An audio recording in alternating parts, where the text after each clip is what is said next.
বিসমিল্লাহির রহমানির রহিম। একটি হাদিস শুনি ইনশাল্লাহ অনেক লাভ হবে। আল্লাহ তাআলা ইরশাদ করিয়াছেন, বান্দা যখন নফল আবাদতের দ্বারা আমার নৈকট্য হাসিল করিতে থাকে, আমিও তাহার প্রিয় বানাইয়া লই। আমি তাহাকে প্রিয় বানাইয়া লই, এমনকি আমি তাহার কান হইয়া যাই, যাহার দ্বারা সে শুনে। আমি তাহার চক্ষু হইয়া যাই, যাহার দ্বারা সে দেখে। আমি তার হাত হইয়া যাই, যাহার দ্বারা সে কোনো বস্তুকে ধরে।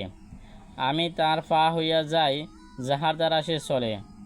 অর্থ, বান্দা অধিক আবাদতের দ্বারা যখন আল্লাহর নৈকট্য লাভ করে, তখন আল্লাহ তাআলা তার অঙ্গ প্রত্যঙ্গের হেফাজতকারী হইয়া যান। তাহার চোখ, তাহার কান, সব কিছু মনিবের ইচ্ছায় অনুভূত হইয়া যায়।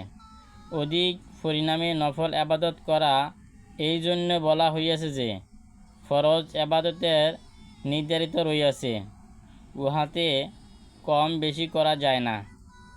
এই জন্যে আল্লাহ তাআলা আমাদেরকে ফরজ আবাদতের পরে বেশি বেশি করে, যখন আমি আল্লাহ পাকের নফল আবাদত করব, তখন আমি আল্লাহর ওলি হয়ে যাইব। আর যখন আমি আল্লাহর ওলি হয়ে যাইব, তখন আর আমার দুনিয়াতেও ভয় নাই, আখিরাতেও ভয় নাই। এই জন্য আল্লাহ তাআলা আমাদেরকে বেশি বেশি করে নফল আবাদত করার তৌফিক দান করুক। আমিন। ওয়া আখিরু দাওয়ানা আলহামদুলিল্লাহি রাব্বিল আলামিন।